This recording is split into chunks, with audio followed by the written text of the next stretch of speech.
Oke, kita masuk ke pertemuan ke-13. Di materi ini kita membahas terkait dengan keamanan informasi untuk praktik psikologi.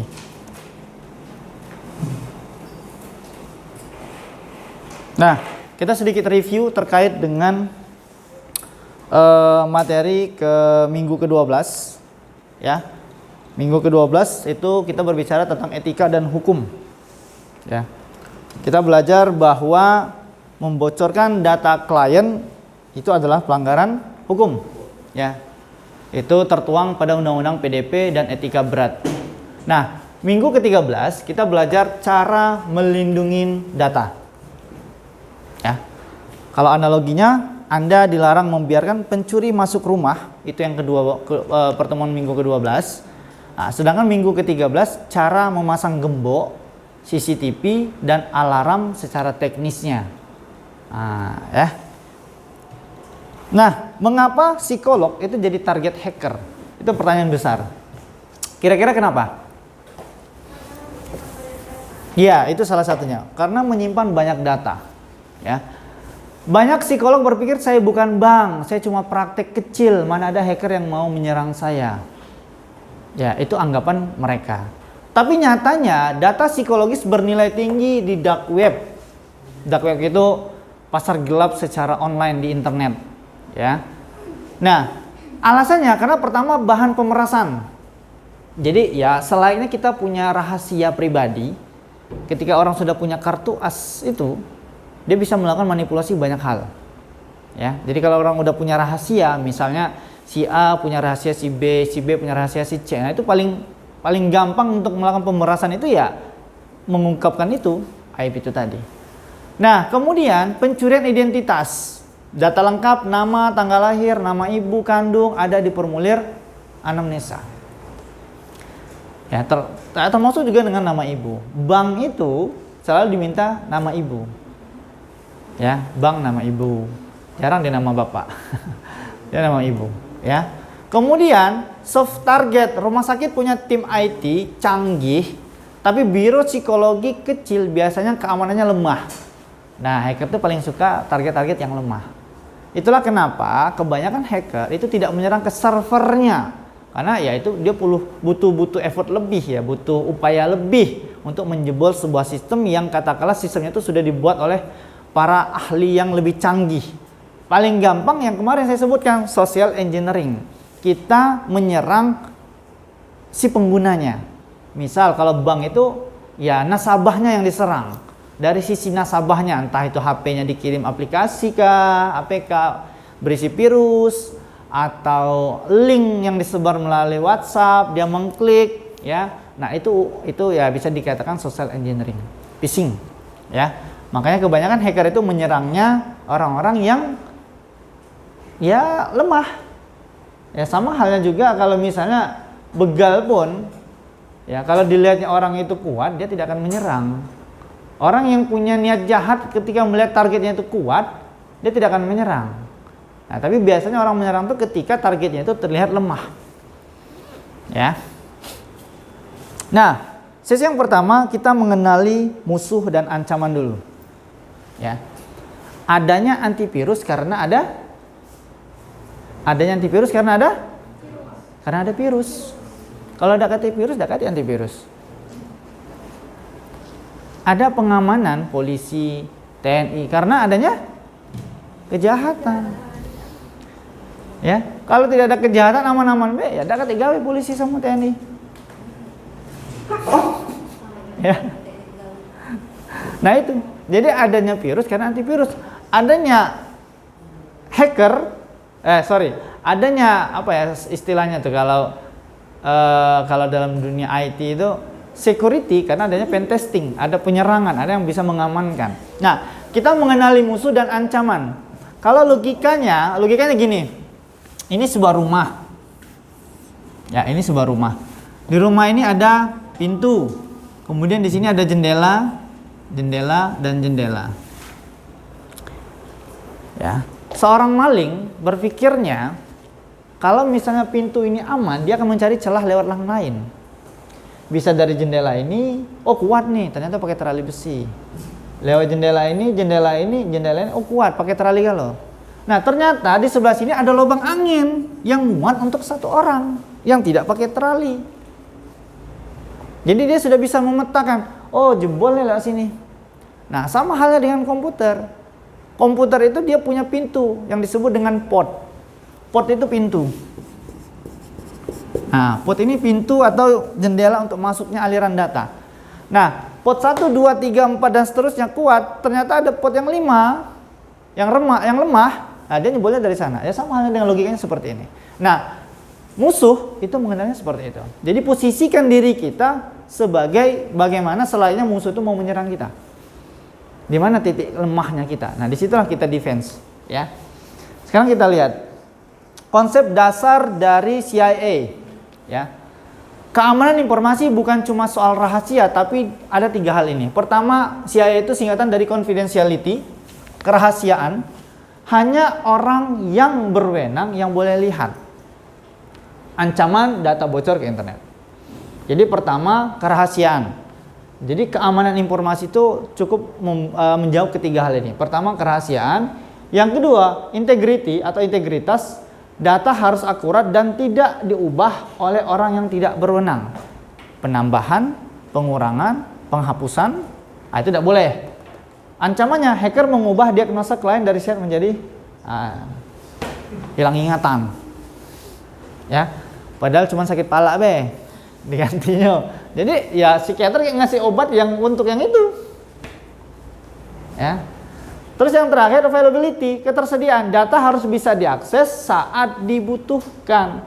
Ancamannya kena virus, file terkunci, tidak bisa dibuka rekam medis saat sesi darurat. Nah, jadi keamanan harus menjawab ketiga tantangan ini. Kerahasiaan, integritas, dan ketersediaan. Ini konsep dasar daripada keamanan. Kalau kalian tanya sama anak IT, anak SI sama TI, belajar tentang keamanan, ini paling basicnya untuk dosen mengajarkan, nah ini loh konsep dasar keamanan. Jadi harus menjawab ketiga hal ini. Kerahasiaan, integritas, dan ketersediaan. Ancaman pertama, social engineering. Hacking the human. Teknik manipulasi psikologis agar korban melakukan kesalahan keamanan atau memberikan informasi. Jadi yang diserang itu adalah manipulasi psikologisnya. Seperti kemarin, minggu sebelumnya, kamu telat masuk sekolah, pagar sekolah lalu dikunci oleh satpam. Pak, aku ada rokok, Pak. Nah, ingat ya? Dia rokok, kalau tidak kelemahan dong satpam tadi, ya udah masuklah. Lain kali jangan telat deh ya. Lepas. Nah ini manipulasi psikologis. Ya. Hacker tidak perlu coding canggih jika dia bisa menelpon Anda, mengaku sebagai admin IT kampus dan meminta password Anda. Pakai apa? Pakai AI sekarang. Suara kalian bisa dimanipulasi, wajah kalian bisa dimanipulasi pakai AI. Jadi agak ngeri ya sekarang ya. Agak ngeri sekarang. Iya. PC, Baim Wong, Raffi Ahmad. Banyak tuh seperti itu giveaway, ternyata bukan mereka. Video diedit seperti mereka. Ya. Nah, psikolog yang nature-nya suka menolong seringkali rentan terhadap manipulasi ini. Jadi punya rasa iba yang berlebihan juga tidak baik ternyata ya. Mudah kasihanan. Nah, tapi lain halnya kalau misalnya bersedekah, itu beda konsep. Dia tuh bukan pemulung asli, dia tuh minta-mintanya manipulasi misalnya. Nah, kalau itu sudah urusan kalian dengan Tuhan itu transaksinya. Tapi kalau untuk masalah hal seperti ini, nah itu beda konsep. Ancaman yang kedua itu phishing, pencurian kredensial. Nah, bentuk paling umum dari social engineering, misalnya medianya email, WhatsApp, DM, Instagram. Pernah enggak kalian dapat email yang mengatakan akun kalian sudah bisa diverifikasi centang biru? Atau ada yang nge-DM? Enggak pernah ya? Artinya akun kalian masih sedikit followernya. Biasanya kalau followernya banyak itu udah banyak tuh DM masuk, ya. Mengatasnamakan Meta, katanya kamu melakukan pelanggaran, konten kamu melakukan pelanggaran dan lain segala macam. Klik di sini untuk melakukan banding. Nah, itu biasanya phishing. Ya. Skenarionya akun Google Anda akan dihapus, klik link ini untuk verifikasi. Ya. Kemudian selamat Anda menang undian. Dokumen pengadilan Anda digugat klien X, lihat dokumen di sini bla bla bla. Tujuannya untuk mengklik link palsu dan memasukkan password Anda. Entah itu kawan pribadi dan segala macam, pastikan dulu linknya itu betul atau tidak. Nah, cara gampangnya biasanya kalau sebuah website itu ada yang namanya HTTPS dan HTTP. Apa yang membedakannya? S-nya ini secure. Jadi web itu harus HTTPS bukan HTTP. Itu pertama. Yang kedua, di samping sini biasanya ada lambang gembok. Kalau website itu. Nah, yang ini tidak. Ya, yang ini tidak, yang ini sudah menggunakan lambang gembok. Jadi pastikan websitenya itu HTTPS. Tapi sekarang beberapa browser itu sudah memberitahukan bahwa website yang Anda kunjungi tidak aman karena dia pakai HTTP. Tuh. Itu tekniknya seperti itu. Salah satu caranya. Ya. HTTPS bukan HTTP. Kemudian anatomi email phishing, cara mendeteksi email palsu. Email ini kan sekarang bisa dikatakan sebagai ya second WhatsApp-nya kita. Ya, email itu sudah ketergantungan dengan segala device kita. Kalau WA kan untuk komunikasi ya. Kalau email itu untuk berbagi banyak hal, entah itu file, dokumen, segala macam. Nah, email ini aset digital kalian. Jadi secara tidak langsung kalian itu sudah punya aset hidup. Pak, aku nih ketik mobil, ketik rumah, Pak, atas nama aku. Email kau itu aset. Email itu aset kalian. Jadi kalau ditanya bang, banyak ada email ini asetmu? Ada banyak Pak. Apa be? Email 1, 2, 3. Itu aset email itu.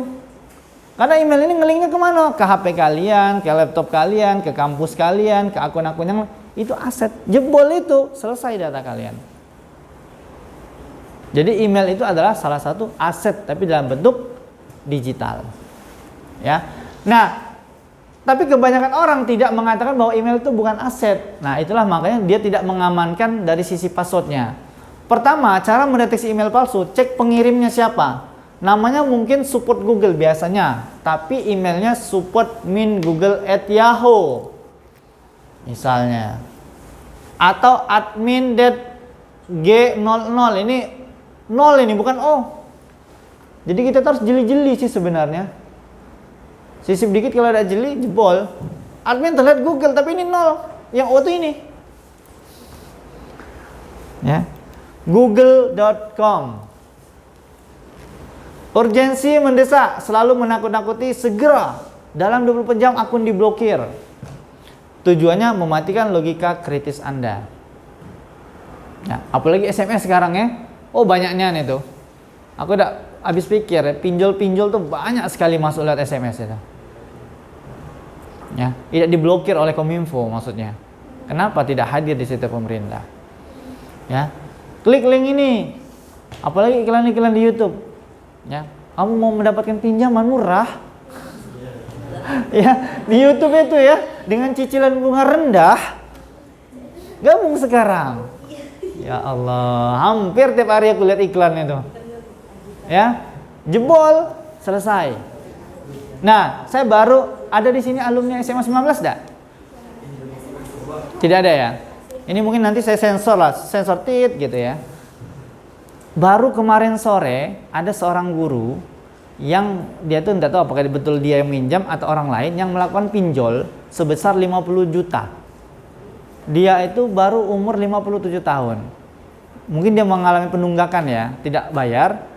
Dan data ibu itu disebar ke seluruh sosmednya SMA 19 termasuk IG kami karena kami galak ngetek mereka. Jadi di konten-konten kami yang ngetek ke akun itu di komennya dengan data itu, woi maling. Kata-katanya kasar sih. Dan data ibu itu disebar dari alamat rumah, nomor KTP, nomor WA, semuanya disebar. Ngeri ya pinjol ini. Ya, jadi saran saya sekali-kali jangan pernah berpikir untuk pinjol. Ya, mending tahan dulu ya ngutangnya daripada kamu kayak ditagih di akhirat kayak. Ngerti ya? Oke, kita lanjutkan ya. Kita edit lagi nanti di situ. Nah, sekarang kita lanjutkan di sini. Ancaman yang ketiga itu malware atau ransomware. Malware itu singkatan dari maliciousware, ya.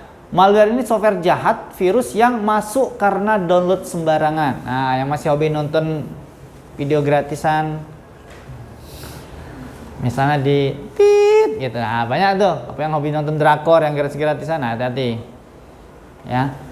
Misalnya download software SPSS bajakan juga, nah itu juga hati-hati. Ya, hati-hati. Lah Windows-nya bajakan, Microsoft Office-nya bajakan. Bajakan nggak lo? Kalian kan ada email ya? Email Bina Dharma kan? Itu kan bisa untuk pakai Microsoft Office yang Pro 365. Tapi harus dengan catatan pakai email Bina Dharma. Itu. Ada semua email Bina Dharma? Ada kan? Kalau tidak ada ya diurusin. Kalau ransomware, penyanderaan data, jenis malware paling berbahaya saat ini, saat masuk laptop dia akan mengenkripsi atau mengunci semua file skripsi data klien Anda jadi lock. Dikuncinya. Kalau tidak dibuka, bayar. Dan dia tidak tanggung-tanggung, puluhan ratusan juta dimintanya, tergantung data kalian itu sesensitif apa. Kalau laptop pribadi mungkin hanya satu orang yang dirugikan. Tapi kalau perusahaan, kampus dikunci servernya, seluruh data mahasiswa dikunci, cak mana caranya? Mau tidak mau harus bayar, ditebus untuk mendapatkan kunci kata sandi. Dikunci mereka, duit ditransfer lalu dikasih, nah ini kata sandi kamu, baiklah kami dapat duit sekian ratus juta. Bahaya ya, itu ngerampok digital ya, sepertilah sekarang ngerampoknya, tapi dia lebih pinter. Muncul pesan bayar 10 juta dalam Bitcoin jika ingin password kuncinya. Jika tidak, data hilang selamanya. Ya kalau datanya tidak penting, oke lah kita delete be, tidak masalah. Tapi kalau data krusial, data klien, data mahasiswa, data perusahaan, ya mau tidak mau ya harus ditebus.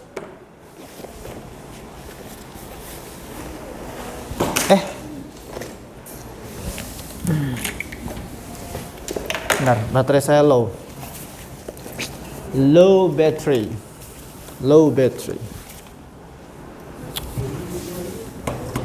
Nanti di akhir sesi akan saya tunjukkan prakteknya seperti apa untuk mengidentifikasi website yang aman atau tidak itu seperti apa nanti. Sesi yang kedua, pertahanan lapis pertama, mengamankan pintu masuk akun. Masalah dengan password. Kebanyakan orang termasuk psikolog melakukan dosa besar password. Apa Pak? Ya passwordnya lemah. 1, 2, 3, 4, 5, 6. QWERTY. Ya, tanggal lahir. Ya. Atau tempat dia bekerja Bina Dharma 1, 2, 3. Atau daur ulang, recycle menggunakan password yang sama. Untuk email, Facebook, Shopee, aplikasi yang lain. Kalau jebol semua. Terus cak mana Pak caranya? Iya, dibedakan passwordnya, kan sudah Pak ajarkan. Bedakan satu karakter saja. Ya. Kalau Facebook misalnya setiap identifikasi Facebook, setiap ininya diganti apa gitu. Karakternya yang ini. Kalau Shopee karakternya yang mana yang diganti. Pak, mudah lupa Pak. Ya, pakai password manager. Ya. Kalau kalian pengguna iPhone sudah bisa disimpan secara otomatis di cloud, di iCloud. Android juga sudah ada, pakai Google Authenticator itu udah bisa menyimpan password-password kalian. Ya. Jadi saran saya jangan disamakan. Nah, kemudian solusinya, nah ini passphrase, kalimat sandi. Lupakan password pendek, gunakan passphrase. Trend love, terlihat rumit tapi pendek, mudah ditebak komputer. Nah, kalau cak ini, kuda ungu makan sate di Palembang tanda seru. Mudah diingat manusia, visual sangat sulit ditebak komputer karena panjang karakternya di atas 20. Jadi komputer itu menghitung berdasarkan jumlah bit. Satu desimal ini, satu karakter ini itu terdiri dari 8 bit. Tuh 2, 3, 4, 5, 6, 7, 8. Satu bit ini 1 KB. Jadi ini 8 KB. Nah, kalau ini untuk satu huruf saja itu ada dua kemungkinan. 8 kali 8 16. Kenapa 16, Pak? K besar K kecil. Untuk satu karakter. Selain K besar K kecil bisa jadi ini karakter garis lebih kecil dari.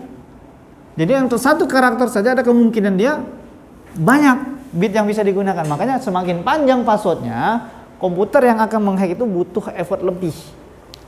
Kalau mereka yang baru belajar ngehack biasa, memorinya tidak cukup. Karena ini memakan banyak sekali memori, bisa bertera-tera untuk panjang sedikit saja begitu. Apalagi kalau panjang begitu. Nah, kalau pendek, walaupun kalian sudah menggunakan huruf besar, huruf kecil, angka, simbol, ingat minimumnya berapa? Sekarang standarnya minimum 8 karakter. Kalau pendek, komputer sekarang sudah canggih, jebol. Ya. Jadi upayakan, tidak apa-apa panjang. Kalau punya saya itu ada kali lebih 20 karakter lebih saya pakai. Untuk email-email yang sifatnya sensitif. Saya punya dokumen di Word, isinya semua password saya taruh di sana. Itu emailnya, passwordnya panjang sekali saya buat. Ya. Jadi saya berisi, saya daftar satu, misalnya di website kampus. Biar tidak lupa saya pindahkan ke dalam Word, catat. Daftar lagi website yang lain, saya catat lagi di situ apa passwordnya, emailnya apa, passwordnya apa, IG ini apa passwordnya, IG ini apa passwordnya, saya susun di sana. Kalau lupa tinggal cari Ctrl F, cari IG ini, kayak muncul passwordnya apa, emailnya apa, nomor WA yang mana yang dipakai, nah itu sudah ada datanya. Jadi manajemennya enak nyarinya. Ya. Kemudian solusi password manager. Nah tadi yang saya katakan, pakai Google Password Manager gratis kok. Tapi punya Google ya. Bitwarden gratis open source plus password, atau kalau di iPhone sudah ada. Cara kerjanya Anda hanya perlu ingat satu master password yang sangat kuat. Alat ini akan membuatkan dan menyimpan password acak rumit. Nah, untuk semua akun lain. Loginnya tinggal autofill. Fitur wajib 2 factor. Nah, jangan lupa 2 factor. Ya. 2 factor authentication. Autentikasi 2 faktor. Jadi walaupun dia memasukkan password yang benar, dia perlu verifikasi dari device yang connect. Ya. Ini juga pernah saya alami sendiri. IG lembaga saya, Inet Palembang, itu sudah kemarin itu 105.000 follower, tiba-tiba jebol. Ada notifikasi masuk, IG Anda sudah diubah passwordnya. Kaget itu, jam 12 malam teng. Untung aku belum tidur. Aku buka, wah itu gemeteran. Langsung mulai masuk ke email aku ganti passwordnya. Nah alhamdulillahnya dia sudah auto factor, yang mana ada cache di HP saya itu, saya ambilnya dari HP. Nah selama HP asli itu masih ada di tangan kita, itu masih bisa diambil akun itu. Jadi saya balikin lagi dari sini. Emailnya diganti, saya reset, balikin perangkat, saya ganti passwordnya, ternyata emailnya sudah diganti oleh dia. Jadi saya hapus, emailnya saya hapus, passwordnya saya ganti. Alhamdulillah balik lagi. Itu jadi kejar-kejaran, dia ganti aku ganti, dia ganti aku ganti. Jam 12 malam. Sampai ya setengah jam lah aku ngutak-atiknya tuh. Jadi saling cepat siapa duluan. Nah, jadi 2 faktor itu wajib. Itu pun masih galak jebol. Makanya harus diaktifkan masalah notifikasi email itu dihidupkan. Takut-takutnya kalau misalnya seperti tadi ada yang merubah password kita tanpa sepengetahuan, dan kalau dia email masuk dibaca dulu. Oh, tidak penting, hapus, geser be. Kalau di iPhone kan bisa geser, hapus, atau dia setting di Android, geser, hapus. Gitu. Nah, untuk login Anda butuh 2 hal. Something to know. Password bisa dicuri, tapi something to have, HP Anda fisik itu susah. Ya, jadi usahakan HP fisik kalau mau dijual, pastikan sudah riset pabrik sebelum dijual. Jangan kamu jual, jadi saat itulah kamu jual, jangan. Kita tidak tahu, entah ada data sensitif di HP kalian, yang kalian lupa kalau itu data sensitif, menurut kalian sudah dihapus, ternyata masih bisa dikembalikan di recovery. Jadi sarannya reset password, reset pabrik, HP baru dijual. Ya. Kalau dulu kami kalau beli flash disk second, flash disk second, biasanya kami balik lagi data-data yang lama. Oh, dapat data-data sensitif di situ untuk di recovery. Kami dulu belajar di kuliah belajar. Jadi flash disk itu di recovery, ngambil data beberapa lama, dikeluarkan lagi, disusun lagi datanya, muncul tuh data-data video, gambar, semuanya muncul semua di situ. Yang sudah dihapus, yang sudah di-delete, balik lagi. Makanya harus betul-betul di-reset, di-format berkali-kali biar data tuh hilang. Jadi sifatnya itu, data itu seperti ini ya, kalau hard disk. Nah, ini piringan hard disk. Kalau kalian buka hard disk itu, dia ada piringan besar. Nah, di sini ada headnya. Biasanya ada semacam pembaca piringan. Pernah lihat ya? Yang apa tuh saksofon yang musik-musik zaman dulu piringan hitam itu? Nah, jadi ketika data itu masuk, dia tuh tidak tersusun rapi tidak. Jadi dia tuh acakan di sini, di sini, di sini. Ini foto misalnya. Kamu masukkan lagi lagu. Ada di sini. Nah, datanya. Nah, ketika membaca, jadi dia ini muter, muter tuh. Nah, dihapus di masing-masing hard disk ini, dia ada layer namanya. Dihapus pertama masuk layer ini. Hapus lagi tertimpa di sini. Hapus lagi tertimpa di sini. Nah, data yang baru dihapus di layer pertama itu masih bisa dikembalikan. Tapi kalau sudah berkali-kali sudah dihapus, diformat, sudah kecil, historinya masih tetap ada, tapi tidak utuh datanya, hanya dalam bentuk oh foto ini dibuat tanggal ini, lokasinya di sini, alamatnya di sini oleh HP perangkat ini. Itu ada di layer yang terakhir. Tapi kalau di layer pertama masih bisa dikembalikan. Makanya kemarin saya contohkan kelas kalian bukan, yang saya menghapus file masuk ke recycle terus dikembalikan lagi. Nah, kelas kalian ya. Nah, itu kan kalau tekan shift, delete, hilang, masuk layer 2 dia. Tapi kalau hanya sekedar delete saja, masuk ke kotak recycle dan bisa di restore. Bisa dikembalikan, segampang itu. Tapi kalau sudah delete, shift, delete, masuk ke layer berikutnya. Masih bisa, tapi butuh perangkat yang berbeda. Butuh effort lebih. Nah, jenis-jenis MFA ya. Pertama, SMS OTP, ini kurang aman. Kode kirim via SMS itu bisa disadap via SIM swap. Jadi kirim ke SMS itu sekarang sudah ada aman lagi. Jadi kalau ada bank yang masih mengirim kode OTP-nya via SMS, itu biasanya bank-bank daerah, BUMD biasanya. Kalau kita cek Bank Sumsel Babel, nah itu OTP-nya masih dikirim via SMS. Tapi kalau bank-bank nasional, Mandiri, BNI, BCA, dia udah pakai WA, udah terenkripsi. Jadi walaupun tersadap, datanya tidak real lagi. Itu. Authenticator app disarankan menggunakan aplikasi Google Authenticator atau Microsoft Authenticator karena kode berubah tiap 30 detik. Tidak butuh sinyal seluler, jadi bisa secara hardware. Jadi kalau dulu kalian pernah pakai internet banking enggak? Tidak pernah ya, mobile banking ada. Nah, sebelum ada mobile banking, dulu pakai internet banking. Jadi setiap kita daftar internet banking, biasanya dikasih token. Token itu kalau nggak salah masih ada dulu di rumah tuh satu, sebesar ini. Jadi untuk masuk ke password itu harus acak token dulu. Tek, kode di sini dimasukkan ke sana. Jadi orang tidak bisa main tebak-tebak karena tokennya ada di perangkat ini. Itu. Ada token khusus untuk login ke internet banking untuk keamanannya. Dulu. Sekarang udah ada mobile banking. Jadi internet banking tidak dipakai lagi. Saya terakhir pakai BNI internet banking. Nah, hardware key-nya paling aman menggunakan kunci VC. Nah, yang saya katakan tadi, token. Bisa pakai hardware key yang harus dicolok ke laptop untuk login, tapi ini butuh biaya lebih ya. Kalau memang data kamu seorang yang mengakses data yang memang sensitif, ya mungkin perlu pakai hardware key. Tapi kalau data pribadi kayaknya tidak perlu lah sampai se-effort inilah ya. Minimal pakai authenticator ya, autentikator. Nah, itu udah cukup. Kita lanjut ke praktek praktis daripada langkah praktis dari audit keamanan Google.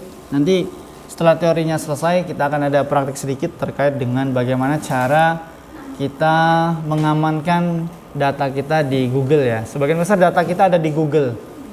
Ya, percaya atau tidak, semua kebanyakan dari kita sudah ketergantungan dengan produk Google. Dari email, pakai Gmail, kemudian drive-nya udah pakai Google Drive, ya. Android dan lain segala macam, kita udah mulai ketergantungan dengan perangkat-perangkat Google ya. Nah, nanti kita akan coba satu persatu. Kemudian keamanan media sosial biro atau pribadi. Biro psikologi sering diretas Instagramnya untuk penipuan giveaway palsu ya. Jadi yang perlu dilakukan adalah pertama wajib aktifkan two factor authentication ya di Instagram atau WhatsApp bisnis biro. Kemudian setting privasi, cek siapa yang bisa melihat daftar teman atau follower. Nah, itu bisa disetting ya. Nah, jejak digital, jangan memposting foto ruang kerja yang memperlihatkan layar komputer atau tumpukan berkas dengan nama klien terbaca. Nah, tapi sekarang ini fenomenanya kalau orang bekerja, kalau udah spill meja kerja, tidak terlihat bekerja. Ya, begitu kan ya. Jadi komputernya dipoto, berkas-berkas luar pegawai dipoto, orang kan bisa tahu tuh dia lagi ngapain. Ya kalau data berkasnya tidak sensitif, kalau sensitif kan bisa disalahgunakan orang. Ya. Simulasi phishing, diskusi. Nah, coba kita diskusi. Ini kayaknya udah habis ya materinya, tidak terlalu banyak ya. Nah, Anda menerima WhatsApp dari nomor asing pakai foto profil rektor. Misalnya, siang Pak Takrim, ini nomor baru saya butuh bantuan transfer dana untuk tamu seminar karena m-banking saya error, nanti saya ganti. Seringlah seperti ini, dekan, kaprodi, nomornya. Ya. Analisis apakah ini social engineering? Ya. Jawabannya iya, karena dia memanfaatkan relasi kuasa atau jabatan. Ya. Apa yang harus dilakukan? Ya, jangan ditransfer. Ya. Verifikasi lewat nomor lama atau telepon langsung. Pernah enggak kalian mendapatkan hal seperti ini? Nomor WA kalian, teman kalian dihack. Instagram? Tidak pernah ya? WA orang tua kamu pernah? Pernah diambil orang? Biasanya WA-nya sudah tidak nomor lama. Ya, tidak aktif lagi kan? 11 nomor. Ya, tidak aktif lagi, nomor fisiknya sudah tidak ada lagi. Masih ada, Pak. Tapi sudah mati. Masih ada kemarinnya, Pak. Terus? Cuman nggak tahu tiba-tiba orang tua tuh login udah nggak bisa. Tahu orang-orang kantor. Ya nanti kalau login ulang lagi, tinggal login ulang saja kalau memang itu ya. Seharusnya bisa. Itu ada kemungkinan, ada dua kemungkinan. Nomornya sudah angus, ya. Jadi sudah masa aktifnya sudah mati. Cek di My Telkomsel. Kadang-kadang menurut kita, oh masih bisa Pak. Ya memang bisa. Coba cek di My Telkomsel. Jangan sudah hangus. Karena saya punya nomor udah 3 kali keblokir. Dan 3 kali juga saya ngadap ke Grapari minta tolong dibukakan lagi. Nah terakhir 5 hari yang lalu saya baru ke Grapari, nomor saya keblokir dan itu udah nggak bisa. Nah yang dikhawatirkan bukan nomornya tidak cantik, tapi takut disalahgunakan saja. Karena itu nomor kantor saya di LKP Unit Komputer. Jadi takutnya nomor itu disalahgunakan orang lain. Nah, kebanyakan kasusnya itu adalah nomor itu sudah tidak diaktifkan lagi. WA-nya masih aktif memang. WA-nya masih aktif kalau nomor lama, nomornya masih aktif tapi masa tenggangnya sudah mati lama. Jadi nomor itu sudah dianggap tidak aktif lagi. Hanya dipakai untuk WA saja, tidak pernah diisi pulsa, tidak pernah diisi paket, mati masa tenggangnya. Dan itu biasanya dari pihak Telkomselnya didaur ulang lagi, dijual lagi ke daerah mana gitu. Dan itu bisa digunakan. Atau memang dijebol karena tidak menggunakan two authenticator, ya. Jadi bisa dijebol. Ya, mungkin orang tua pernah menginputkan data pribadi, data tanggal lahir, nomor WA, nah itu kan bisa ditebak. Jangan passwordnya tanggal lahir, jangan passwordnya nick dia. Nah, jadi data-data itu bisa dimanipulasi, bisa dimanfaatkan orang. Nah, jadi kalau terjadi seperti ini ya, hal yang perlu dilakukan adalah ya, kalau kalian sebagai korban, jangan panik, yang pasti harus kalau bisa diambil ulang lagi WA-nya, silakan diambil ulang, di loginkan kembali, diganti password dan segala macam. Kalau memang tidak bisa lagi, coba ke Grapari minta nomornya dikeluarkan dari semua device. Ya, nomor itu diaktifkan. Kalau memang masih aktif ya tinggal ke Grapari aja, lapor, udah selesai. Balik lagi kok nomor itu ke perangkat kita. Ya, kalau memang masih aktif, tapi kalau memang tidak aktif lagi ya udah wassalam, mau enggak mau ya paling verifikasi kasih tahu ke teman-teman bahwa itu bukan nomor saya lagi, udah selesai. Gitu. Nah itu ya. Nah ini simulasi phishingnya kurang lebih seperti ini. Oke, sekarang kita masuk ke praktik. Nah, praktik, saya kira materinya panjang ya, ternyata tidak terlalu panjang. Hanya 21 slide. Sedikit praktik karena habis ini saya mau menjelaskan terkait dengan proyek akhir. Mana tadi ya?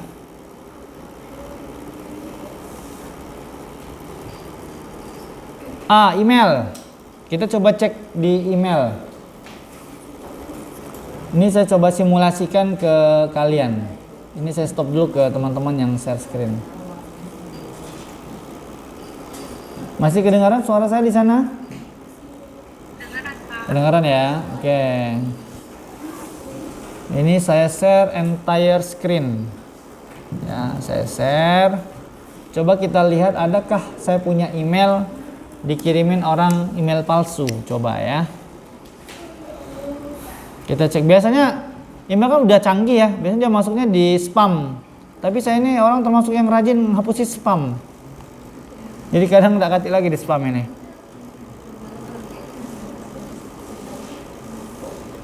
Nah seperti ini nih. Tuh lihat tuh. Your account has been blocked. Your photo and video will be removed. Take action.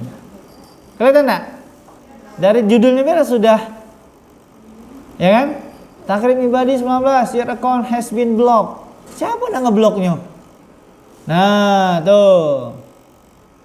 Lihat tuh. Mengatakan dari tuh, lihat tuh, dikirim oleh lihat tuh, rikijzz.as. Tuh, enggak jelas. Alamat emailnya lagi tidak jelas. Ini menandakan kalau akun ini palsu. Jangan diklik, enggak usah diklik-klik ini. Ini budian kali ini. Ini sudah budiannya loh. Jadi cak mana? Ya hapus bae, hapus selamanya, selesai. Enggak usah diklik-klik, hapus bae. Makanya kalau udah masuk ke spam, biasanya saya langsung tanpa saya buka langsung saya klik, hapus selamanya. Itu email. Ya, banyak itu, pasti banyak sekali seperti itu di spam kalian. Coba dicek aja. Ya, urgensi, akun diblokir. Selamat, Anda mendapatkan hadiah. Nah, banyak tuh sekali, itu email phishing. Gak usah diklik. Kalau mau dibuka ya jangan diklik yang lain. Pokoknya buka udah hapus. Ya. Link palsu. Nah, seperti tadi yang saya katakan ya, alamat website itu tidak jelas. Ya. Nah, kemudian malware ransomware ini biasanya tadi yang saya katakan download software bajakan, download video dari internet. Nah, itu rentan. Jadi usahakan jangan sampai mendownload sembarangan. Password sudah saya ajarkan bagaimana cara mengamankan password. Saya rasa sudah oke, tidak masalah. Solusinya, kemudian autentikator. Ada yang sudah pakai autentikator? Tuh autentikator sudah? Udah pakai belum? Udah aktifin? Udah ya? Sudah semua? Punya kau sudah belum Dan? Dan? Sudah belum ke autentikator? Tuh autentikator sudah belum? Sudah? Dava sudah? Yang lain? Yakin? Tuh autentikatornya sudah? Nah itu diaktifkan kalau belum. Ya, passwordnya diganti lebih panjang, minimal 8 karakter. Pakai ya Google Authenticator udah bisa di-download kok gratis. Sekarang kita coba audit keamanan Google. Buka my account google.com security. Silakan cek.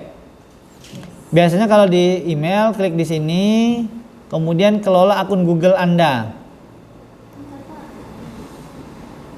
Lakukan security checkup atau buka website ini nih, my account security. Buka di browser yang ini. Di sini nih, di sini. mycount.google.com/security. Nah, ini keamanan atau dari kelola, kemudian di keamanan login.